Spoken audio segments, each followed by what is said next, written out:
hello students, आजको क्लासमा हामी लास्टकै क्लासलाई कन्टिन्यू गर्छौं र लास्टको क्लासमा हामीले सायद स्टार्ट गरेका थियौं अल्डिहाइड र कीटोन र त्यसको मेथड अफ प्रिपरेसन पनि डिस्कसन गरिसकेका थियौं हामीले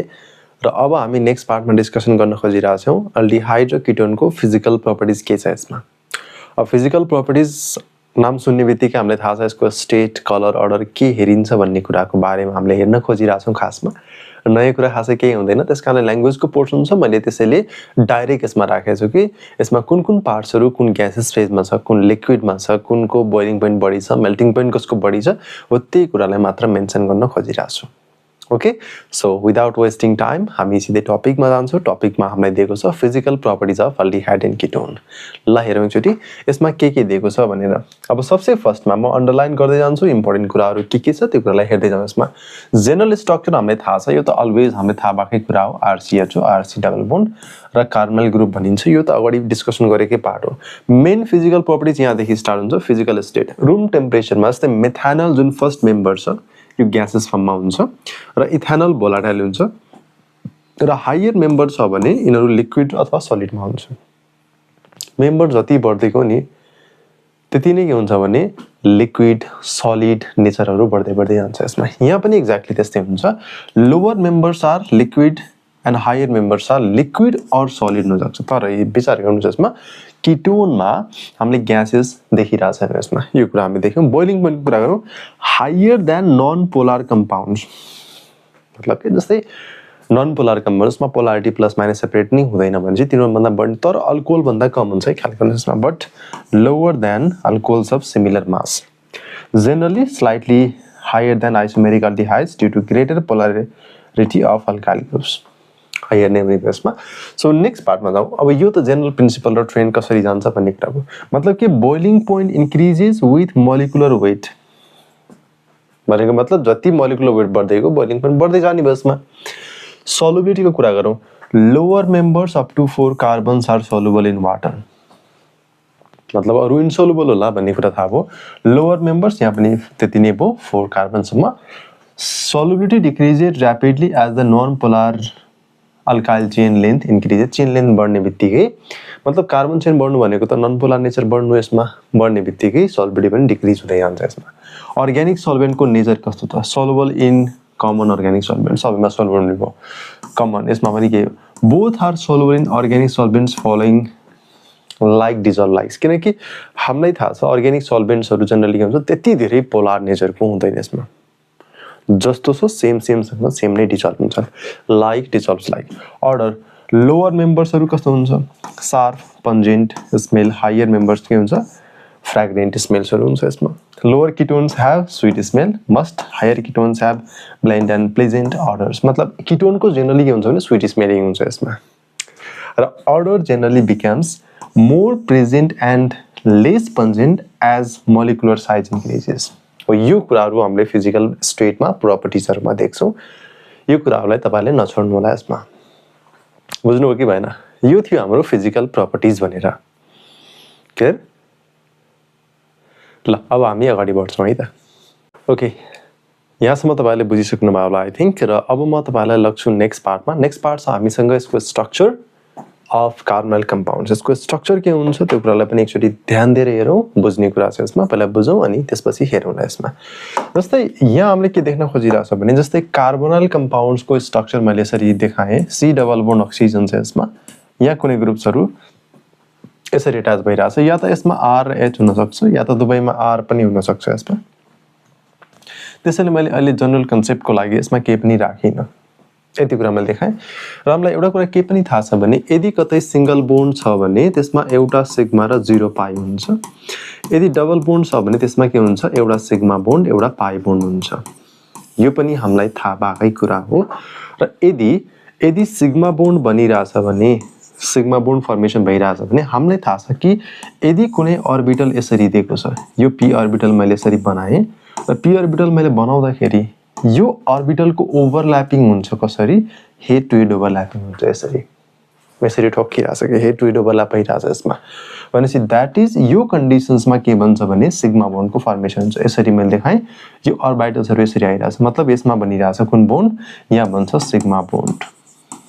हेड टु हेड ओभरल्यापिङबाट के भन्छ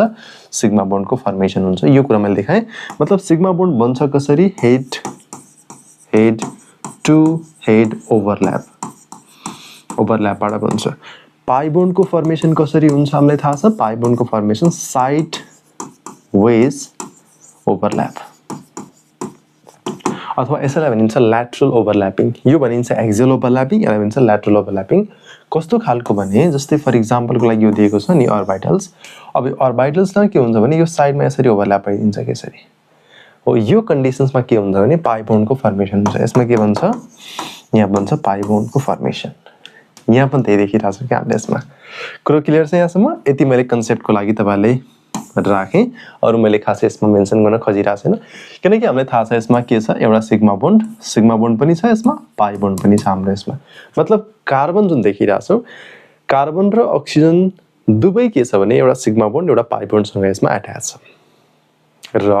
हामीलाई अर्को कुरा के पनि थाहा छ भने यो कार्बनको हाइब्रिडाइज हुन्छ sp2 यो पनि sp2 हाइब्रिडाइज स्टेटमा बसिरहेछ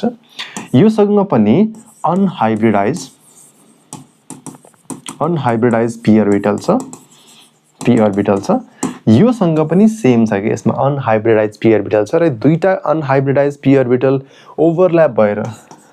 दुईवटा ओभरल्याप भएर यसमा के भन्छ यसमा भन्छ पाई बोन्ड हो यो कन्सेप्ट चाहिँ बिर्सिनु होला यसमा ओके र यहाँ तपाईहरुले यदि यसको स्ट्रक्चर हेर्नुभयो कार्बन दिएको छ एउटा अक्सिजन दिएको छ र यहाँ मैले यसको अर्बिटल्स बनाउन खोजिरहेको छु यसरी बनाएँ यो जुन हेड टु हेड ओभरल्याप भएको छ यो भनेको त यसमा इलेक्ट्रोन्सहरु यसरी आएको हुन्छ यो पनि sp2 हो यो पनि sp2 हो यसमा र यति गरिसकेपछि अब यहाँ त अनहाइब्रिडाइज p orbital छ हामीसँग अनहाइब्रिडाइज यहाँ पनि मैले देखाइरहेको छु यसरी यहाँ पनि छ हामीसँग र यहाँ अक्सिजनसँग एउटा चीज के हुन्छ भने यसमा लोन पेयर अफ इलेक्ट्रोन पनि बसिरहेको हुन्छ यसरी यो लोन पेयर बसिरहेको हुन्छ र कार्बनसँग के हुन्छ भने कार्बनसँग यहाँ एउटा इलेक्ट्रोन बसिरहेको हुन्छ यसरी र यो दुईटाको बीचमा जब यसरी ल्याटरल ओभरल्यापिङ हुन्छ यसरी ओभरल्यापिङ हुन्छ यहाँ भन्छ पाई बोन्ड यहाँ पनि देखिन्छ कि अनहाइब्रिडाइज p orbital ओभरल्याप भएर के भन्छ यसमा हाम्रो के भन्छ पाई बोन्डको फर्मेसन हुन्छ सिम्पल कुरा थियो मैले यति मात्रै भने भन्दा बढी केही छैन यसमा मैले जस्ट एउटा तपाईहरुलाई कन्फर्मेसनको लागि अझै एउटा अर्को फिगर देखाइरहेको छु हेर्नुस् एकचोटी यो sp2 यो पनि sp2 थियो र यसमा अनसेयर्ड इलेक्ट्रोन्सहरु यसरी राखिरहेको छ हामीले मतलब लोन पेयर्सहरु यहाँ थियो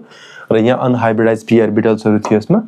यो अनहाइब्रिडाइज p orbitalsहरु जुन थियो नि यो ओभरल्याप भएर के भनिरहेको छ पाई बोन्ड र यसमा के भनिरहेको छ सिग्मा बोन्ड मतलब sp2 बन्ने भयो यो पनि पाई बोन्ड हो यसमा र सिग्मा बोन्डको फर्मेसन यसरी भइरहेको छ यसमा अब यसलाई 3 डाइमेन्सनली हेर्ने हो भने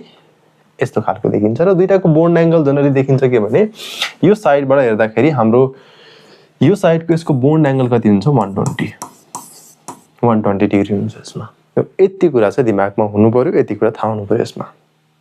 पुरो क्लियर भयो बुझ्नु भयो यहाँसम्म क्लियर छ यहाँसम्म केही कन्फ्युजन कसैलाई छैन है त